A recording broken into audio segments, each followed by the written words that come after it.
You are watching Pucknology After Dark. Oh my. Oh my, indeed. And oh my, what a crazy game that was.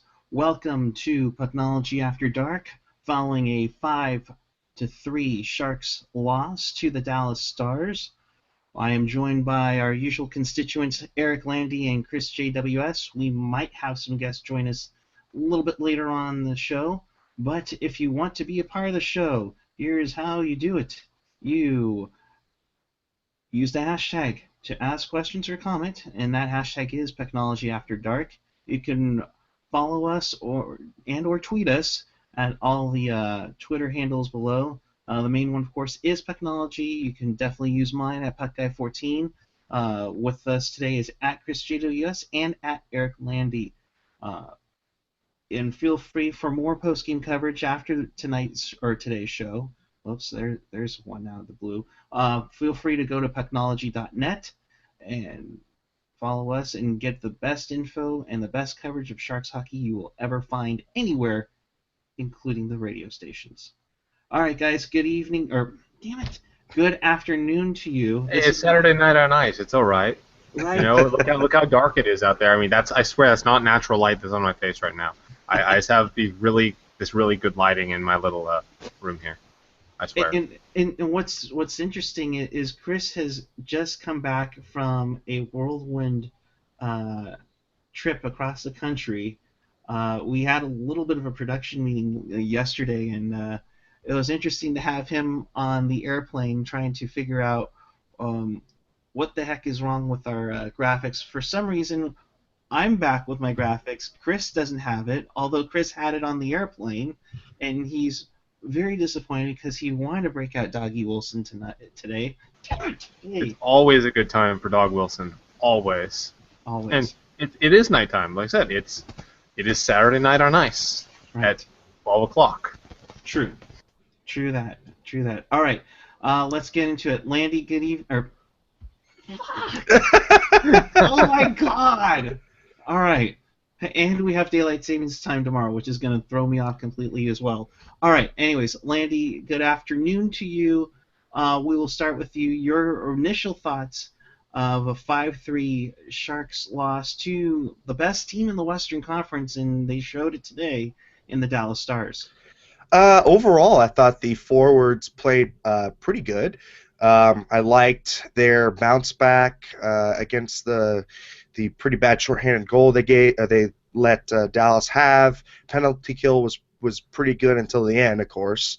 And you know, for the most part, forwards were good. I thought there was a lot of defensive mistakes by the defensemen, and I felt that Stalock was a little aggressive, and I think it cost him a couple of goals. So anyhow, I mean, this is one of those kind of games that I'm not as upset about had we just come off of a 2-game winning streak or 3-game winning streak.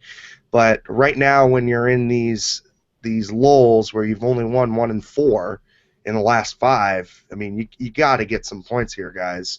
I mean, even if you just take it to overtime and get the loser point, I don't care. You just need to get something.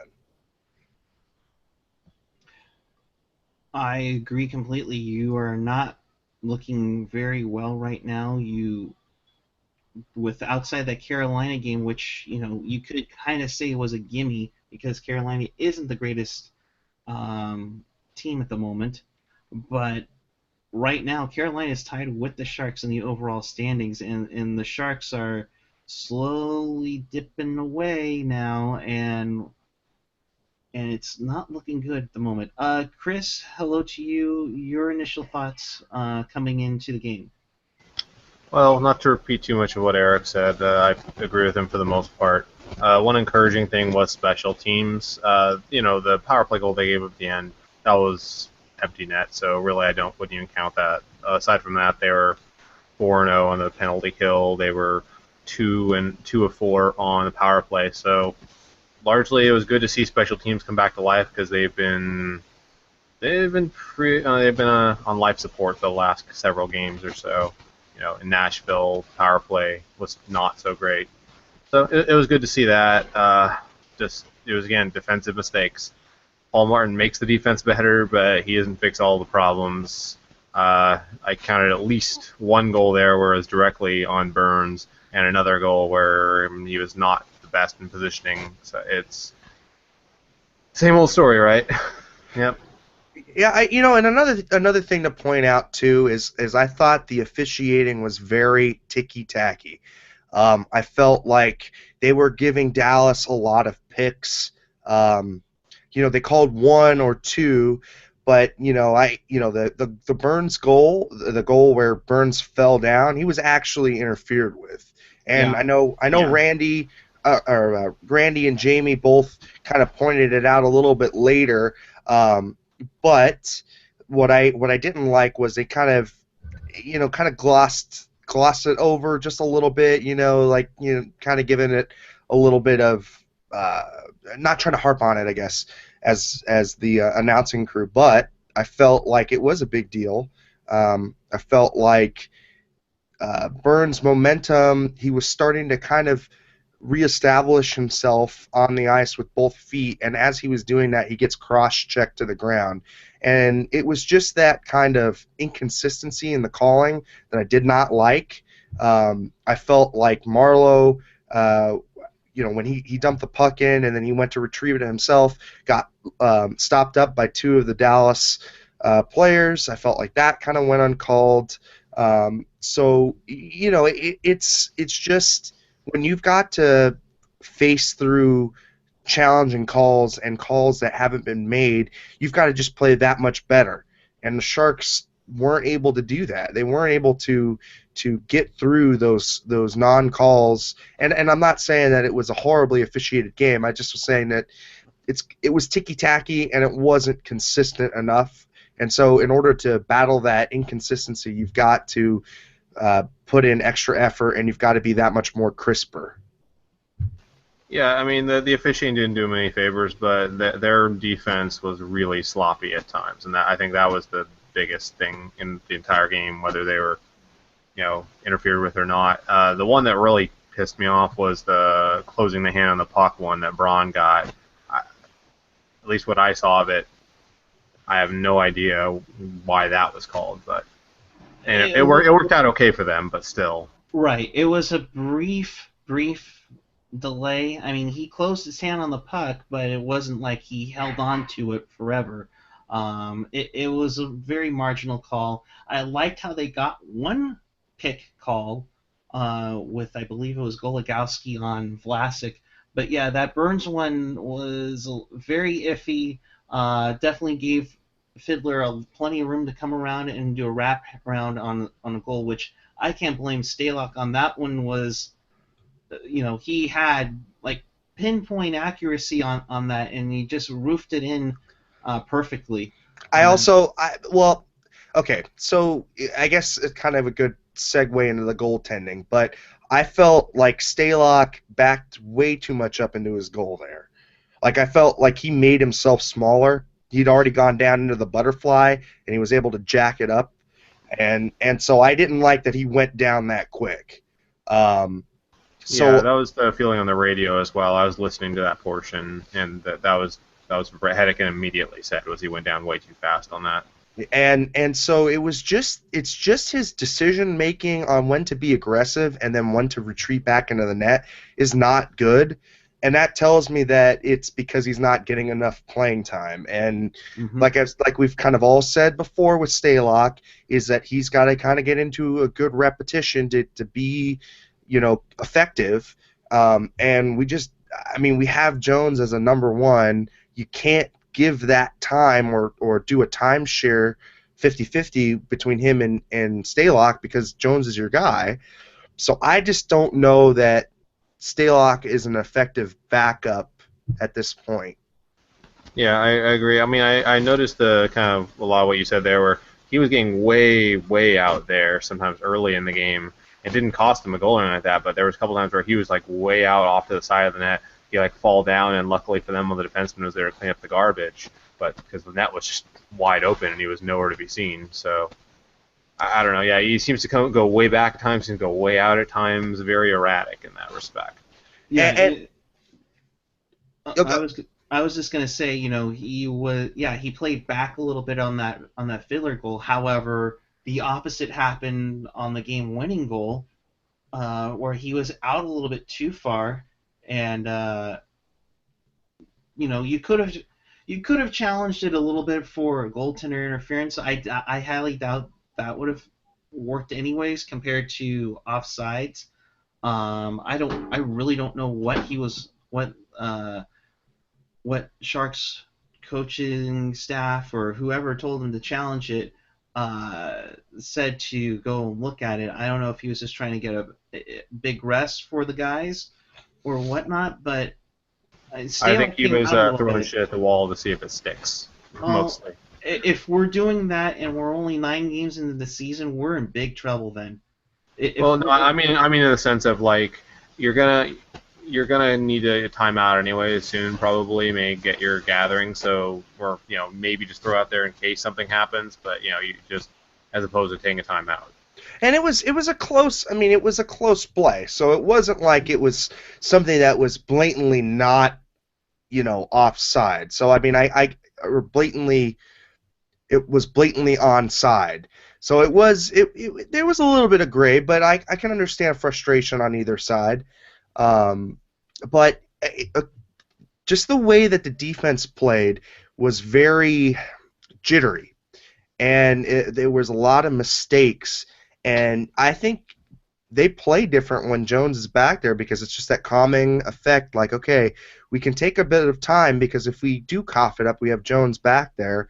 And with Stalock, I feel like the guys are like, oh boy, we have to make sure that we get everything clean, and they're kind of overthinking about getting out of the zone cleaner.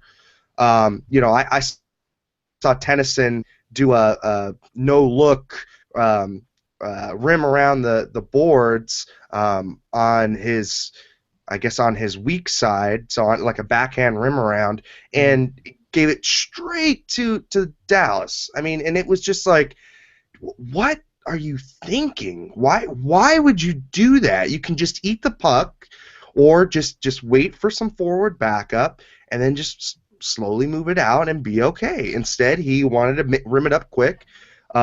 He didn't look before he made the blind backhand rim around, and it goes straight to Dallas. They get a scoring chance. So it was just those kind of mental mistakes. It's just like, boy, we're already 10 games in the season. You're still making these? Yeah, and that's the point, is that we're still having those almost training camp mistakes, and you can't afford to do that, and especially how tight the conference already is, especially in the Central, where you are potentially looking at right now the Central getting the 2 wildcard spots. You had a chance to leapfrog over LA potentially and Arizona. It's a huge loss. I mean, they could have silenced a lot of critics too against a Dallas team that is just on fire right now. Yeah. And it doesn't help that they got off to a slow start 2 minutes into the game.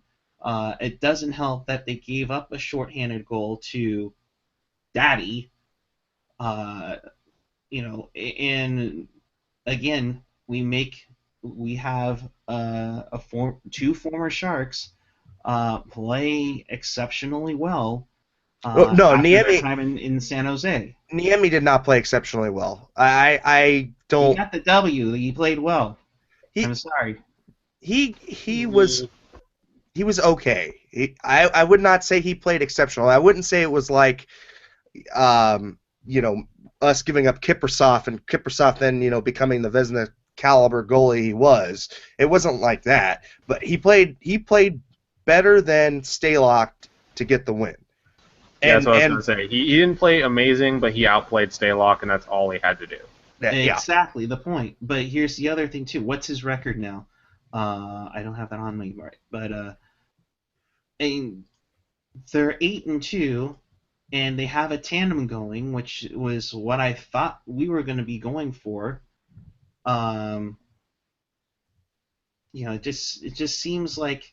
See, I'm not seeing anything from Stalock that makes me want to get more of a tandem going than we currently have.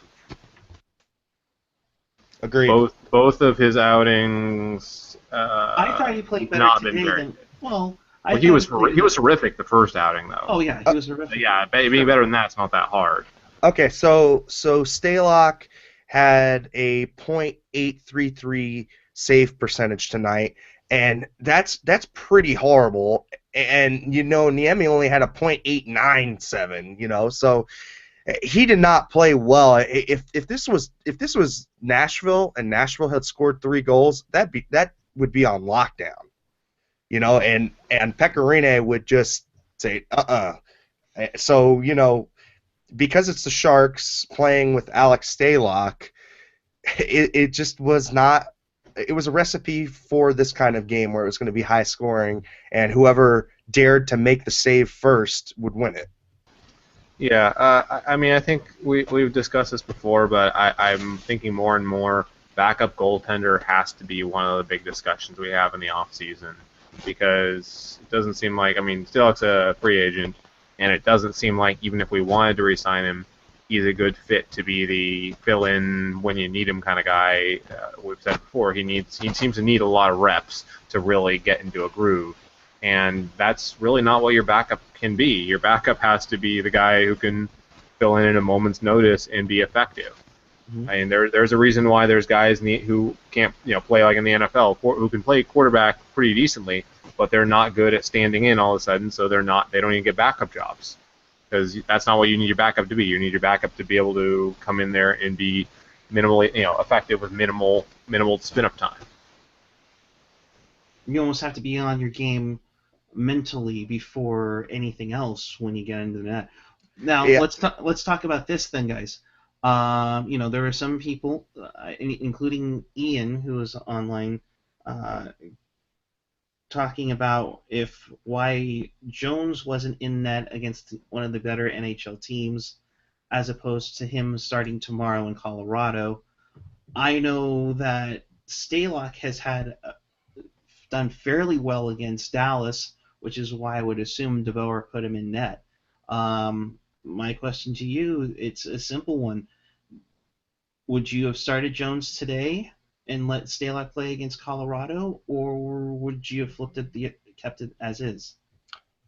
No, I mean, I think looking at history is not a recipe for success. I think you've got to look at, okay, who's going well, I mean, between the two teams, who is your better goaltender, more sound goaltender, and you say, look, you got to play the sound goaltender against the hotter team, and you got to play the unsound goaltender against the team that's weaker, because the Dallas Stars only put 25 shots on goal, and if you just look at Jones's save percentage, which is like what 915 or something like that, he'd be giving up about 2 goals, I think, and we would have won 3-2. I mean, now of course it's not a 1-to-1 comparison, and I'm not just saying that. I'm just saying that from a pure mathematical kind of place. But it's just, to me, history doesn't really matter as so much as who's going hot now, who's more sound goaltender, and how does the team play in front of these goalies? Yeah, I agree with you So with that, but to add to what you're saying about history, also is this according to some quick searching here, this is Stalock's fourth career game against Dallas. So when you say someone plays well against a team based on that small, say small sample size, I don't think you'd want to go off of that ever, really. If like let's say it was a division rival that we've seen in the playoffs recently. So let's say in the last 3 years he had played them close to 20, or maybe 20 be high, like say 15 times, and maybe had like a 12-3 record against them, very effective. I would say absolutely, yeah. You can look at that history and say probably he's very effective against this team, but with a small sample size and just it's not nearly enough to go off of, as you said. Like history, there's got to be a lot of history and there's got to be a lot of recent history to use that as good justification. As far as who faces who, I think I would have liked to see Jones face the Stars, if only for the fact that the Avalanche stink this season, and I would rather try and do strength on strength and week on week and see if we can nab both wins and not I mean, I'm not going to say tomorrow's in the bag, but if Jones shows up and plays his game well, and the team in front of him plays decently well, they should win that game. Like, they absolutely should win that game. If they don't win tomorrow, like, they're in trouble if they don't win tomorrow. Yeah, It's early in the season, but they can't be giving up these games this early, because the standings don't matter now. But these games, you give away these games now, this will hurt come January and February when you're in the grinding months and you need every single point you can get.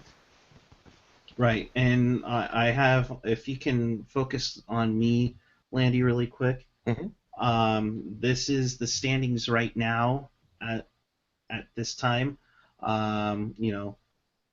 Dallas, with their win, they're at 16 points in the division. I mean, I know many people picked LA to make a resurgence for some reason, and they're doing it, winning 6 in a row, and they're now leading 3-2 against Nashville.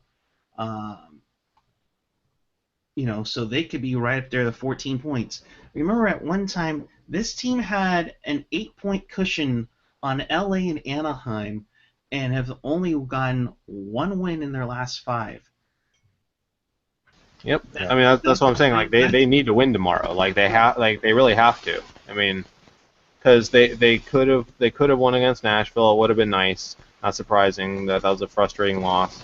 They could have won. I mean, they really need to get one of these two, and then get Colorado tomorrow. They would be in a much better spot. But yeah, they need Colorado. Like, there's no two ways about it. They need to win that game and start getting everything back on track, because it's not going to get easier from here on out.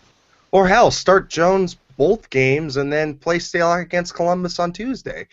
I mean, there's so many permutations we can go through, but I don't like the fact that the coach is already using history as kind of a crutch right now, and it's not only in goaltending, but it's in other areas that I feel like DeBoer is just using what McClellan had put in place, and that was that's not the kind of coach I wanted. I want a coach that says, okay, nobody's got any equity, the lines are not set anymore. You don't get comfortable with the guys that you're playing with, or that you have played with in the past, because things are going to be different.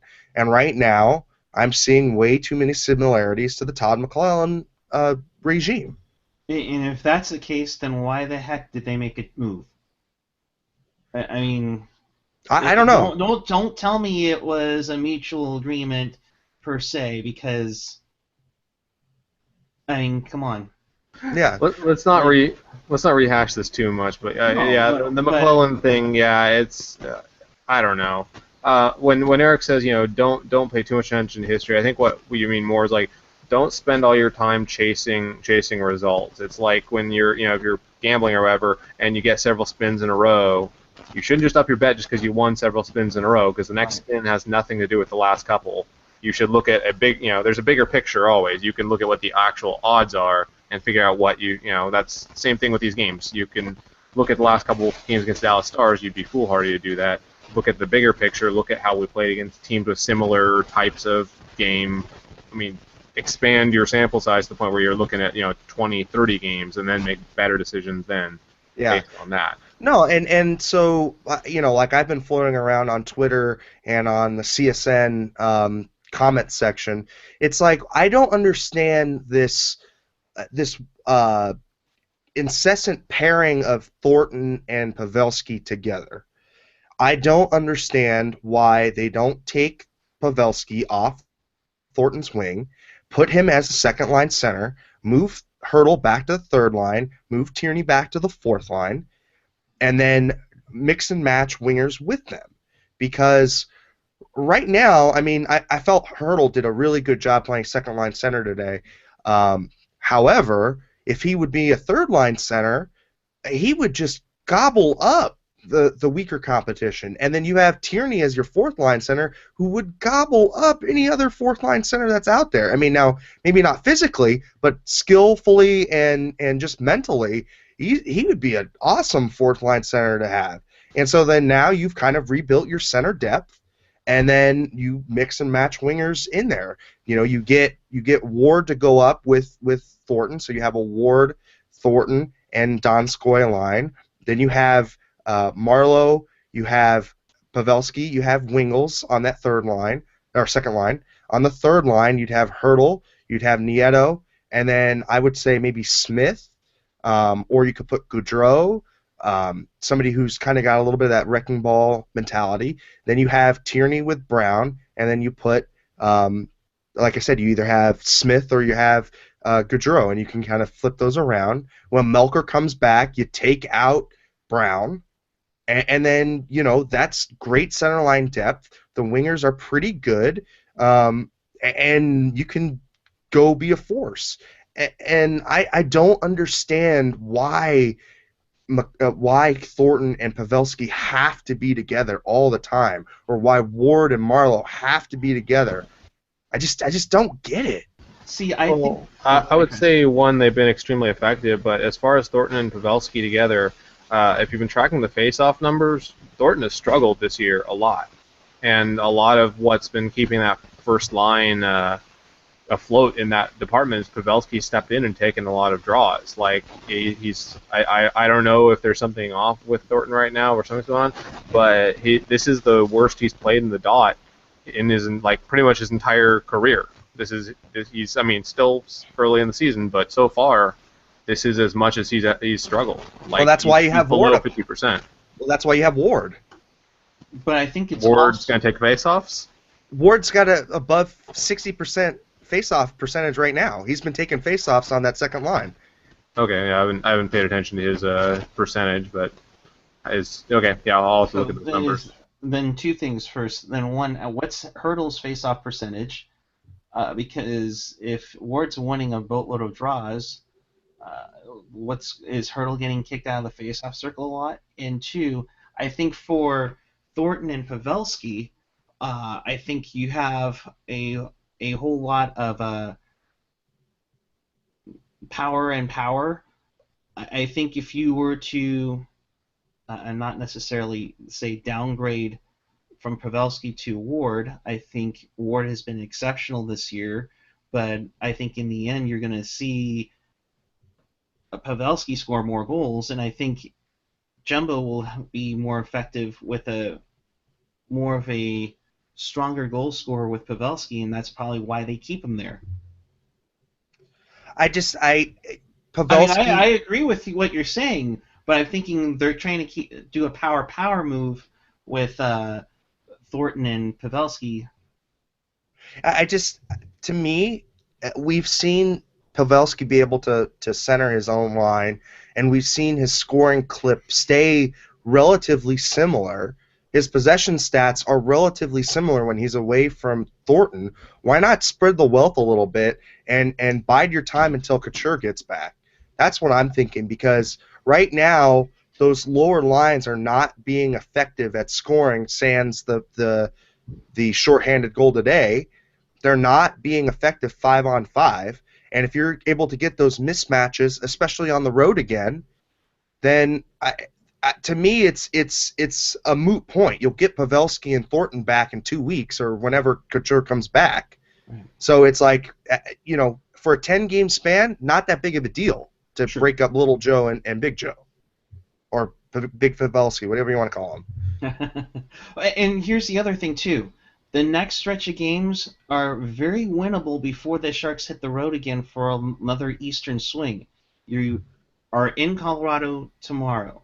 You take on Columbus. While yes, they've had their run halted by a nice good win streak by the coaching change with Tortorella. I almost said Tortora. That would have made AJ cry. You have Columbus had struggled. You have Colorado tomorrow. Thursday night you have Florida. Saturday night next Saturday night you could possibly put the nail in the coffin for Bruce Boudreau on Owen Nolan Locker night.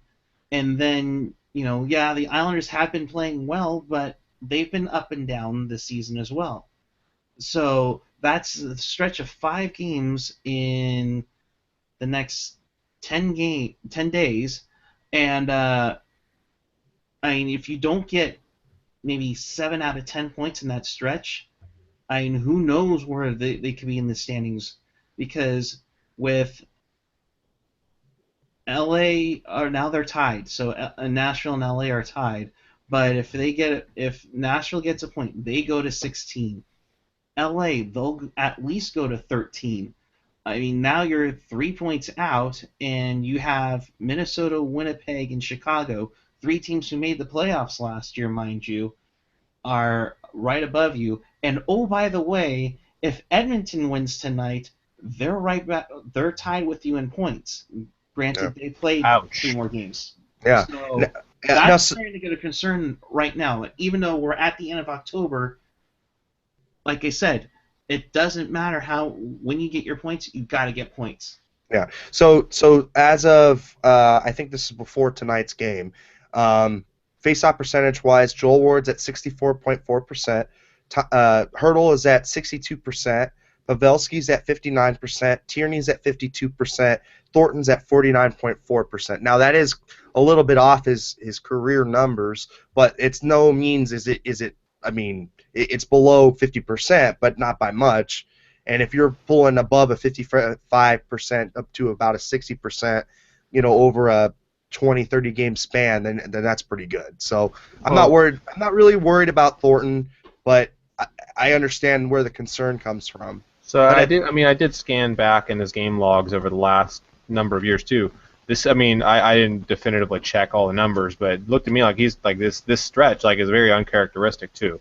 But one thing about the percentages though, when you're talking about Joe Ward, he's taken less than half as many faceoffs as either Thornton or Pavelski. He hasn't been like a primary faceoff guy. He's taken significantly less. Here's the thing though, like I mean we could talk about shuffling the lines all we want. The first and second line haven't been our problems. It's our problems have largely been on defense. And yeah, that does relate somewhat to the lines, but I think that talking about trying to shuffle up the lines not necessarily going to get the results we need. Like it's going to change them around and maybe be a little more effective. I don't know, but I don't see a way that that's going to solve the problems that are actually ailing this team. Well, right, and the idea is to score more goals than you're giving up now, because this defense is still a patchwork in my mind, and I feel like Tennyson has his good nights and his bad. I feel like Dylan is just error prone. I feel like Burns is really really error prone, and so I don't know. I guess to me I just feel like at this point you got to score more than you're giving up. When you have Jones in there, he gives you a pretty good percentage of saves, and you've got to kind of run and gun a little bit until you get Couture back, who's more defensively minded and can take some of that pressure off the defense. But I mean, I'd love to hear what the listeners have to think, or the viewers. Go ahead and use the hashtag Pucknology After Dark. Contact me, contact Eric, and he'll pull up the show notes right here. And yeah, we just love to hear from you guys. What do you guys think about the lines? What do you guys think about the defense? Should Jones have started tonight? I mean, it's funny because we've got some guys calling out for Burns to be a forward again, and I love Burns as a forward. Don't get me wrong, but you take Burns off the defense, and oh my God, now you've just created a even bigger hole. I mean, he's bad defensively, yeah, but putting DeMello, putting Kandari, putting Mueller, Stollery. I mean, those aren't long-term solutions either. Well, and the other thing too is not exactly the greatest defensive depth still in San Jose. I mean, Jeremy Waugh is probably at least a year away before coming on. He's not going to help you this year. I mean, maybe in the postseason if his team doesn't go anywhere. But, I mean, you have DeMello that's with the team right now. But the fact of the matter is that now that the Barracuda is here, now you get to see what's really going on in the in the minor league system, and well, yeah, no bueno. Yeah. Oh, and anybody, you guys can also use the chat as well. We've got that up and running for everybody. So if you guys want to use that chat in the right-hand side of the YouTube page, we're monitoring that, and you can use that as well. Definitely, and by all means, this show is for you. Since nobody does a post-game call-in show, that this is what we do, and this is how we interact with everybody. And for some cases, when it's when there's a loss, time to release that negative energy of sorts. But I mean, nobody's really stood out from the Barracuda as we kind of transition to there.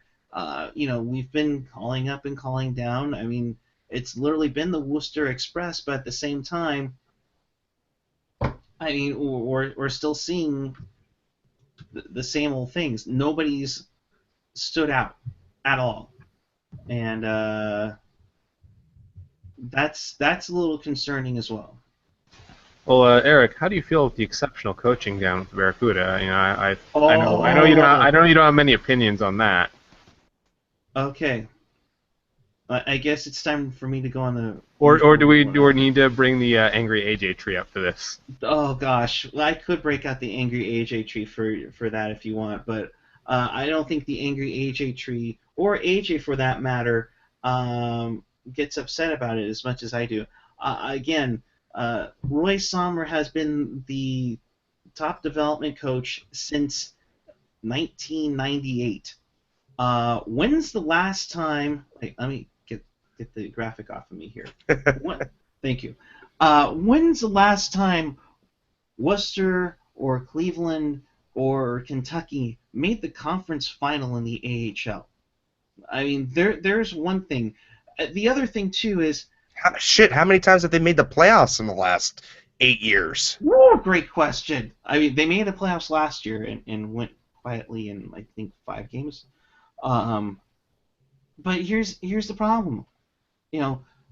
Sommer has transitioned over from trying to dictate Sutter's gameplay, Ron Wilson's gameplay, Todd McClellan's gameplay, to now Peter DeBoer's gameplay. And the problem is that I see the same thing from all of them.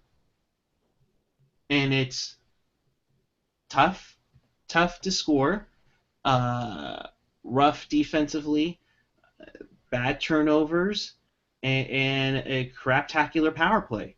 And seriously, tell me a prospect that has flourished within the last few years. That has had significant time in the minor leagues before coming up. Yeah, I think we've gone over this before. I think you look at Couture, he didn't spend a lot of time there. You look at Pavelski, so like I've kind of said before, I think that Sommer can develop one kind of player. He can develop a grinder / two-way kind of forward, because you look at Pavelski and you look at Wingels, those are the two guys that have spent a lot of time in the minors, and they're very similar kind of mold. And that's what he can build. That's what he can bring to the table. To me, that's not good enough. Yeah, I mean, I'm on their Wikipedia page for the Worcester Sharks, and this is a list of Worcester players that have played in the National Hockey League: Riley Armstrong, Steve Bernier, Justin Braun.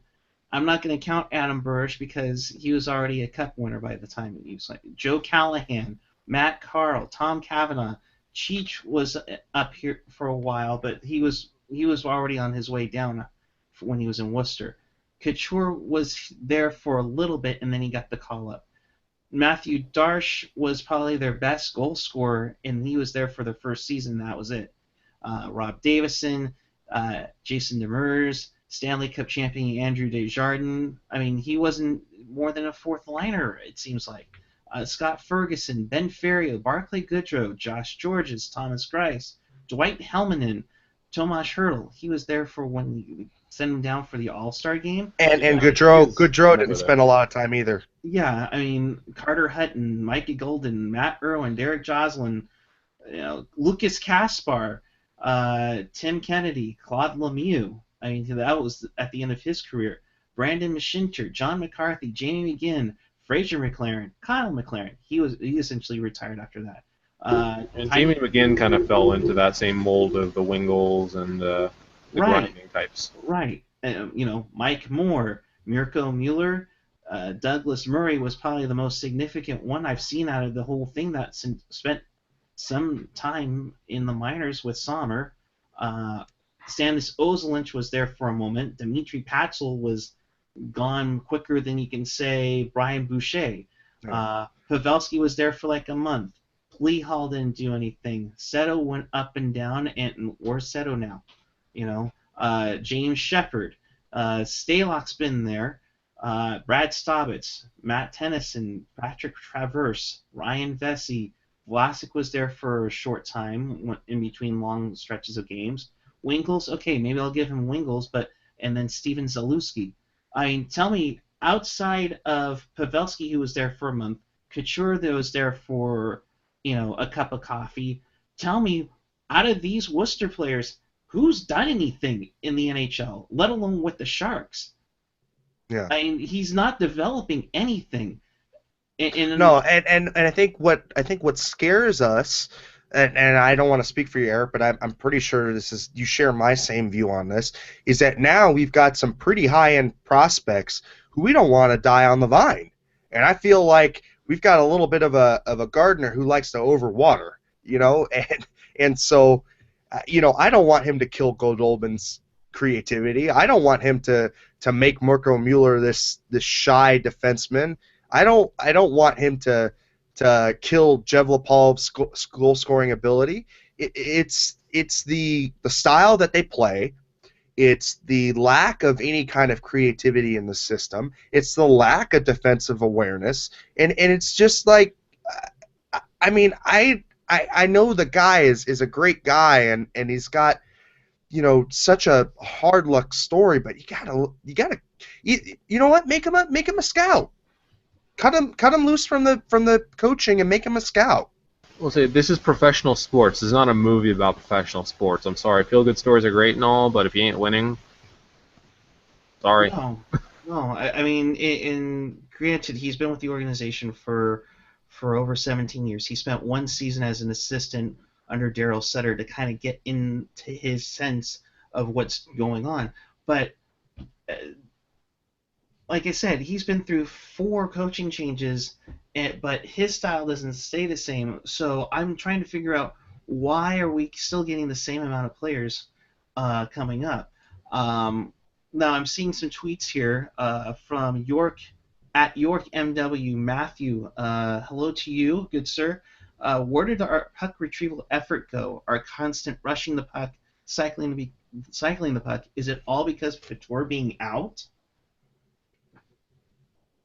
I would say maybe a little, but I just think that they've kind of regressed back to the Todd McClellan kind of forechecking style, because like today I saw only one forward high up in the zone, and at the beginning of the year we were seeing like 2 or 3, and the pinches are still there, but I feel like they're not using the best sense to when to pinch, and you're seeing way too many odd man rushes going back the other way. Granted, the Stars, you can't all just say it's the Sharks. The Stars are a very good team, and they can make you pay. They kind of remind me of a young Chicago Blackhawks team when they used to be all transition. And that's kind of what Dallas is doing right now. So you've got a mixture of a team not playing their style, sagging defensively, going up against a superior forward group, and this is kind of what you get. Here's another one from Anthony Villanueva. He says, I know you folks are talking about changing lines, but how about the players play better? And I agree. I think right now across the board, everybody is not giving needs to give at least 10% more effort, and not even just effort. They need to be 10 to 20% more aware. I think the awareness level has really gone down. Yeah. Well, I think it comes back to shaky defense, though. Like you're saying, how aggressive they're not. They're not being very aggressive. They're being very passive. I think that just has a lot to do with how shaky that defense has been. Because And it's the same thing you said about Martin Jones, versus Staylock. How much confidence you have in what's behind you? How much confidence you think the forwards have in the defense's ability to be able to take on rushes if they aren't, they aren't coming back and helping them every time. So I think it's a lot of different things. It's not a simple problem. No, if it was a simple, if we had the answers, we wouldn't be just fans. I think we'd be tweeting about it like Andrew Bench. Oh, okay. We went there. Well, apparently, during the game, he went with the something about Staylock not playing well. He's like, well, no one on here could do any better. It's like, dude, if you're gonna go with that, I mean, why you should just pack up and stop writing anything ever, because of course the coaches know more than us. Of course the players can play better than us. Right, because that doesn't mean we can't spot when someone's not playing well. Right. That's ridiculous. And not only that, but we all spend a lot of money on Sharks merchandise. We all spend a lot of money on Sharks tickets. We hardly ever miss a game, any of us. And so, I think we have a right, because of the amount of money that we spend, to be able to give perspective and to be able to say, hey, look, you guys, you don't earn my, you're not earning my hard-earned money right now with the way you're playing. Okay, and you don't have to be a 5-star chef to be able to say someone's meal sucks. I'm sorry. Right. I mean, in if you want to critique the fans, then by all means, fine. But you're pointing a finger out, and you have 3 right back at you. Just saying. And you're putting the blame on the people who are supposed to read your stuff. Or buy your product. Right. Yeah, I mean, that's like shooting yourself in the foot. It's like, and that's not to say fans can't be knee-jerk, but just to give the general, well, you can't do it as better than, like, no, that's a complete shutdown. That doesn't have any kind of a productive conversation over that. Yeah, agreed. I tend to like Bench more than most of you. I like some of his stuff that I read, but saying shit like that is just ridiculous. Like, no, and I think, I don't like the fan that says, oh, these guys suck, oh, fire everybody or whatever. No, I like the fan that has a thoughtful perspective, has a thoughtful opinion, and says, hey, look, this is what I see, this is why I like it, this is why I don't like it. And that sparks conversation, and that gets things going, in different perspectives. So I understand when writers or people go off on fans who just say, oh, this sucks, or this article's not good, or whatever, and can't back up their saying, well, look, it sucks because of this, this, and this. So I get that, but I also, you need to kind of take care of your readership as well. Right. Yeah, and I'm just saying, blanket statements like that they're unproductive. Right. It's just I don't even know what you call that, but that's just that's. It doesn't help you with your readership. It doesn't help you with getting your point across. Like today I was reading between at Jones and Chill and Ian going back and forth about the challenge and who should have started, and there was some great conversation with it. And I even sent Jones and Chill a message. Hey, you bring a lot to it. We'd like to have you on, because the more perspectives, that way you're not getting just the same old, well, I hate Sommer and I think he should go, compared to, okay, well, there's more to that, and there's more opinions because of that, which is what we try to do here on the program.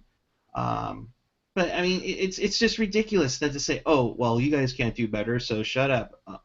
What? Yeah, it's. I mean, okay, because I say it's. What's the point in talking about anything if that's what your stance is going to be?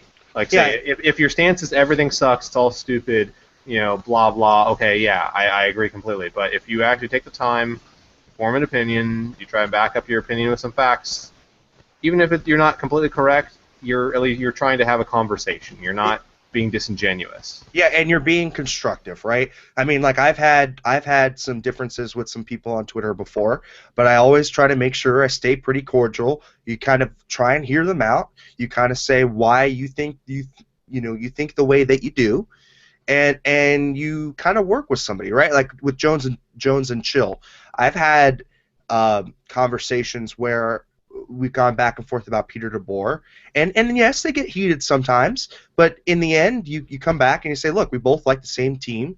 I'm not going to shit on you because you're a great fan. You've got a great opinion. I respect your opinion, and it's like as long as I get the same respect and we're able to have a good conversation, Mm-hmm. we can have differences. I mean, look, Absolutely. even on We our have show, differences on here, yeah. Like, Yeah. it'd be really boring if we all thought the same thing all the time. Me and AJ get into it a lot. Exactly, and that's what brings it. That's what brings the sports talk at its best, is to have the strong opinions of one another, but don't tell your strong opinion shut up because you can't play any better. I know I can't play any better because if I did, I'd be playing there. and I think that's like we look at people in our kind of sphere of sports talk radio, like Kawakami, or you look at Ray Ratto, or you look at 95.7 The Game. What the hell, the afternoon show guy? Papa? No, not Papa. The other one. After Lund? Papa. No, after Oh. those two.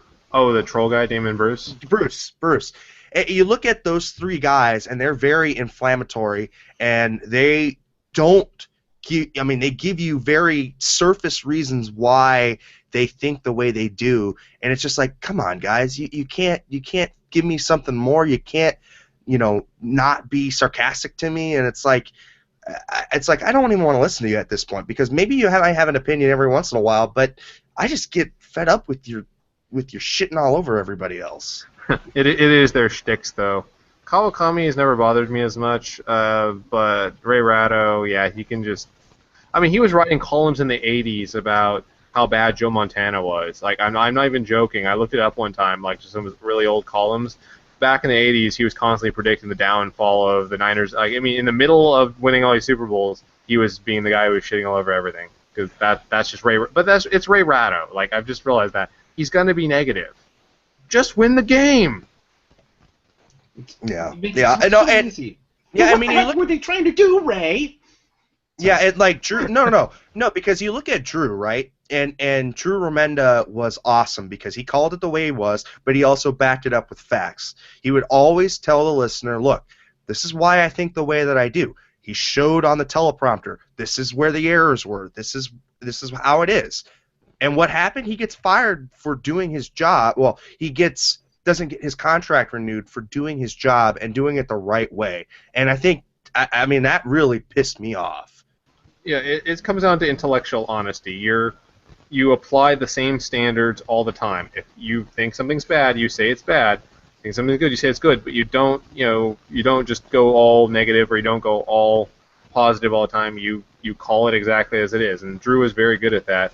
I think with the spat with him and Ray Ratto, I think I saw both perspectives to a certain extent. I think Ray wasn't necessarily talking just about the one game. I think in general his message was, if you really are a good team, you win games. I think it was more like, not just, it's not as simple as just winning games, but if they were a good team that year, which they weren't, they would be winning these games.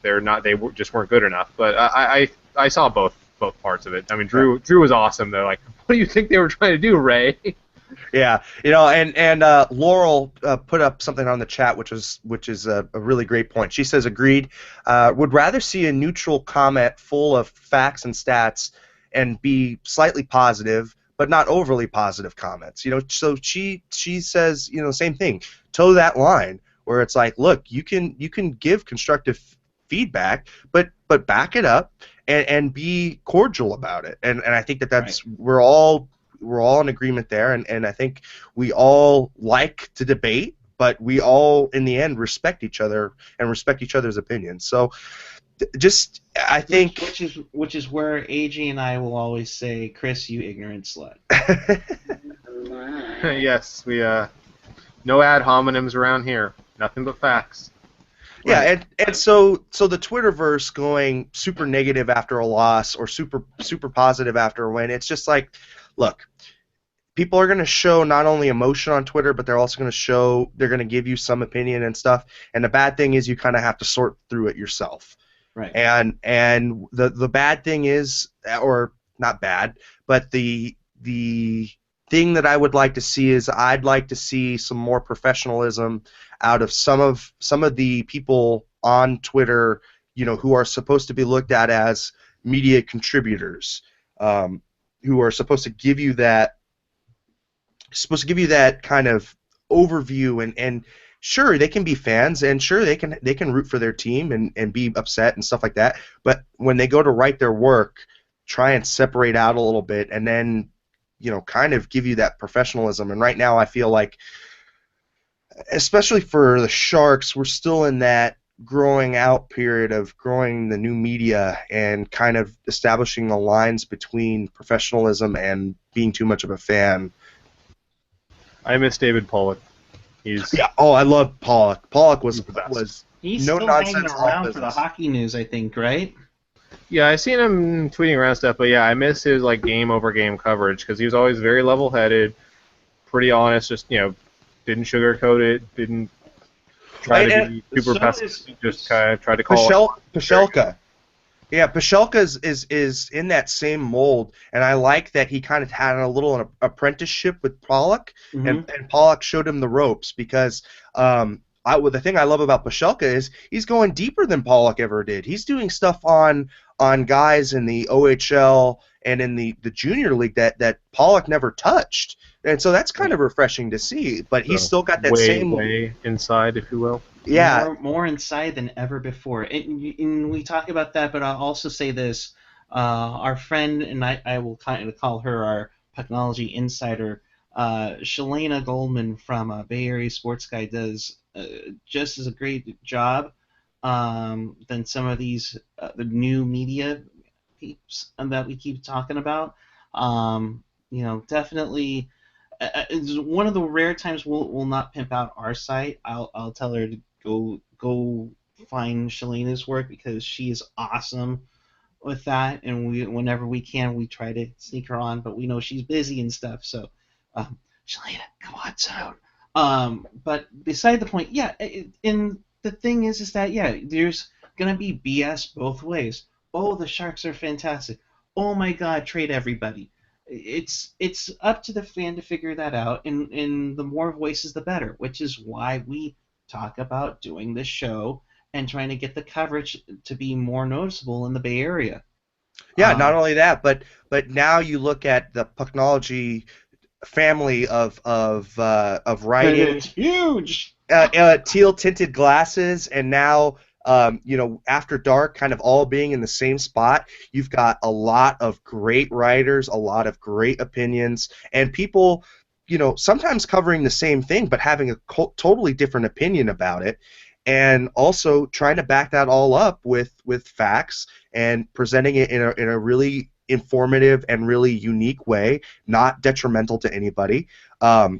Eric has got it up right now, our website, and we're starting to build it out, and we want everybody to jump on board. Leave us comments in the sections on pucknology.net. Get involved. Just talk to us about it because really, I mean, that's how you grow out a brand. That's how you grow out the site. That's how you get your voice heard, and that's kind of what we want with Pucknology. And like I said, there's good ways and bad ways to do new media, and I think the bad thing about Twitter is you get to see all of it. So, one last thought of that real quick, and I was not trying to call out Bench or crap on him. Like I said, I do enjoy a lot of the stuff he writes. I just didn't really particularly like that one thing, and I would say by all means, check his stuff out too. You can never have too much Sharks coverage because we don't get squat from the mainstream media, so all that stuff is good.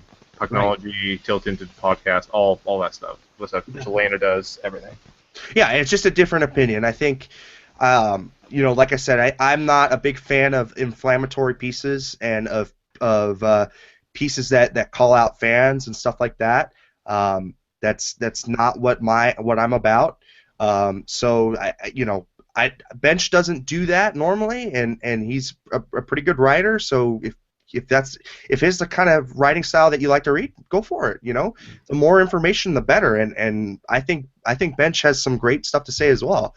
But like I said, some of our local Bay Area media is kind of who I was saying. They're sarcastic or don't really take into account fans and stuff like that. So. Well, the problem with them a lot of times also, they don't pay any attention until the end of the season. Like, I'm sorry. I get the whole thing of being an outsider. Kind of gives you maybe some more objectivity, but at the same time, I mean, Kawakami says every year playoff, and he's like, well, it's going to pull out the exact same call error last year. It's like, well, yeah, if you're going to ignore any nuance of what went into the end of the season, because I mean, I remember specifically saying that after the 2013 season when they went to 7 games against LA and barely lost. I I did not get the amount of people in the mainstream like sports media that were going on and on about that angry. It's like talk to most of the fans, most of us were disappointed, but not many of us were angry. Like thought that team played pretty well in the playoffs and managed to come up just short. Sometimes it's not the worst thing in the world if you don't win a championship. Like last 2 years ago, that was pretty. Yeah, I was pretty upset about that. But not every playoff exit's a horrible, terrible. It's not always the same story. It lacks any nuance when you approach it like that. Like, oh, they lost again. Okay, time to pull out my it's Patrick Marlowe and Joe Thornton's fault because they don't have enough leadership column and change a few. Just go there, do a find and replace. 2012, 2013. Oh, when you just do the copy and paste, it's ridiculous. Yeah. It's lazy. I mean, I get that their perspective is different, but it's lazy when you do the same narrative every time because it's never that simple.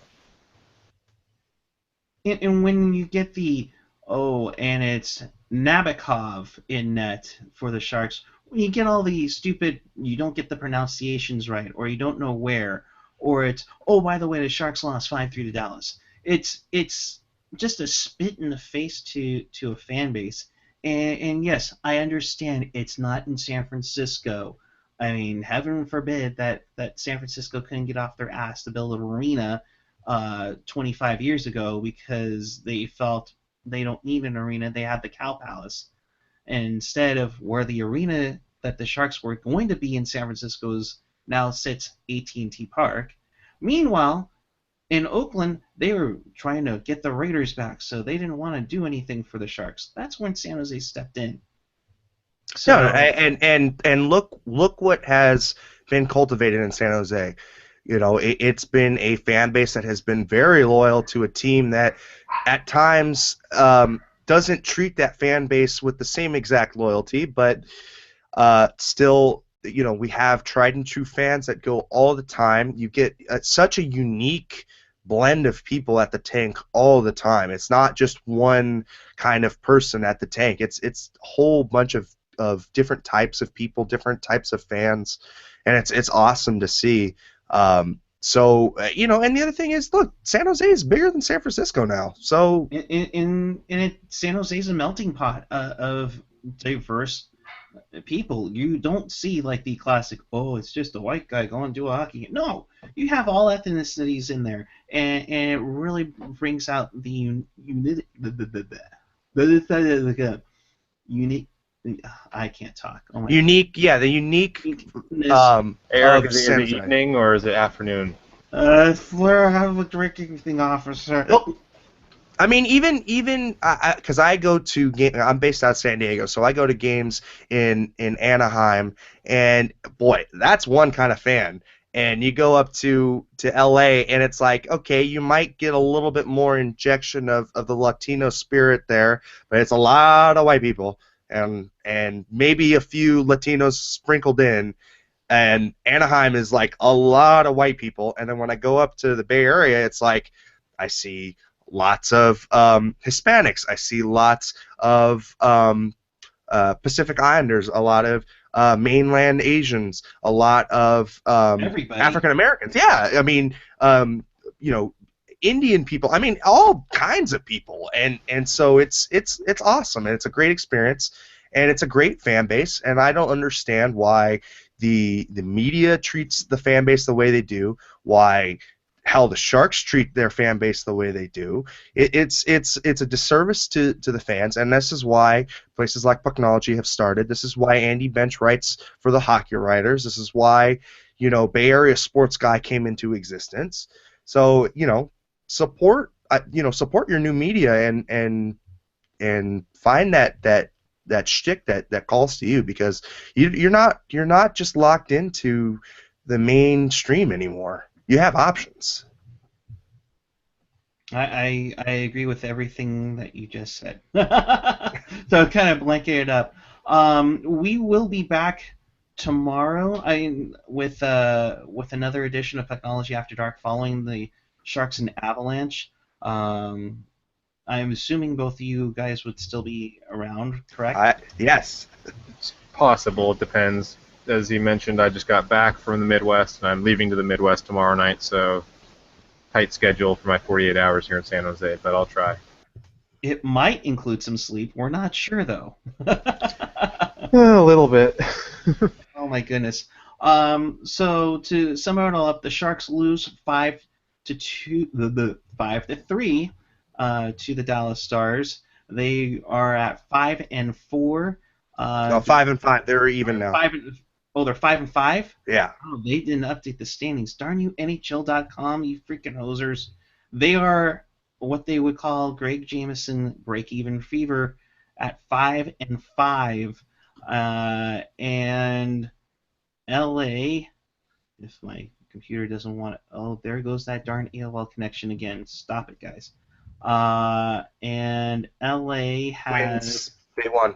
they won, so they are now tied with crap. They are tied with the Canucks for They first Yeah, but they have the row. They have the row way more row. Yeah, because they've won 7 in a row. Wasn't it funny? 2 weeks ago, we were talking about how LA and Anaheim had a combined record of 1-5-1, and look what's happened now, folks. And that's how quickly it can change too. And those next 5 games are huge. Like I said, you have 5 games that are very winnable, and you need to come out with at least 7 points in that frame. If not, are we talking about being in trouble?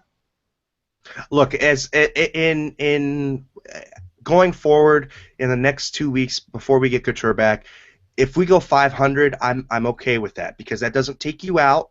You still are in striking distance. You just can't let Los Angeles, Vancouver take that lead and be 10 points ahead of you. So, it's not the end of the world. They're two games back, 2 wins back behind Los Angeles and Vancouver, and have the same number of wins as Vancouver.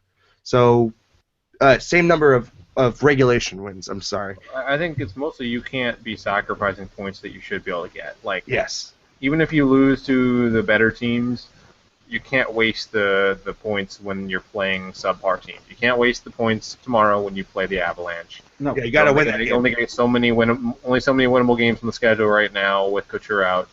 You can't waste those. Yeah, tomorrow's a trap game, and you do not want to come out with less than 2 points. Yeah. Less than 2. I mean, yeah, 1 point is fine, but 2 you should get. I mean, Colorado's is in trouble themselves.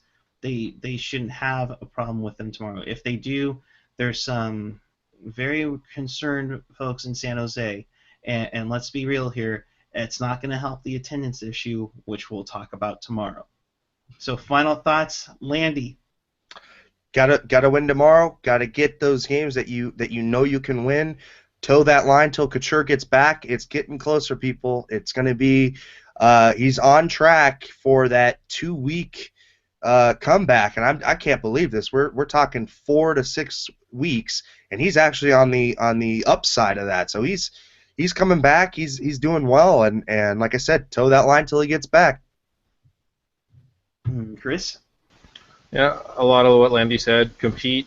Don't give away games. As disappointing as tonight or today was, and the other night was, they competed with 2 very tough teams, and I'm not incredibly upset about that. But they need to win tomorrow. They can't be giving up that. It's not good enough just to compete.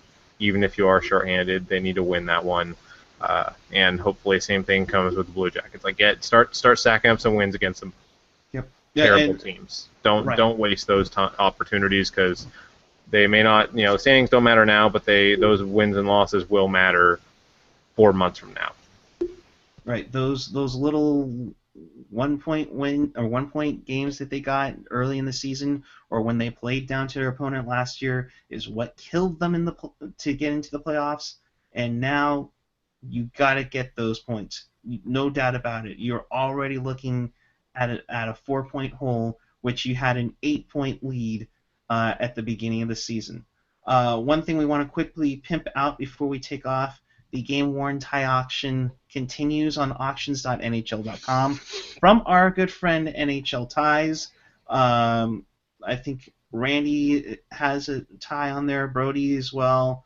I'm not sure if Drew or Brett have a tie in this cycle, but I think Bakes also does. For more information, just follow NHL Ties on Twitter. They will share the best information, and hopefully NHL Ties, if you are seeing this, could you give us a tutorial as to how to make the perfect tie knot? That'd be greatly appreciated. But again, we will be back tomorrow after the Sharks Avalanche with more topics, more Sharks talk than ever before. So for Gentry Alexander, AJ Strong, Ian Reed, Rocket Backhander, Wendell. Let's see, who else am I forgetting that we aren't on here? I think we got everybody. Okay, for Eric Landy, Chris JWS, I am Eric, otherwise known as PuckGuy14 on Twitter. Make sure you subscribe. Make sure you hit Pucknology.net and keep it real, keep it fresh, keep it real fresh.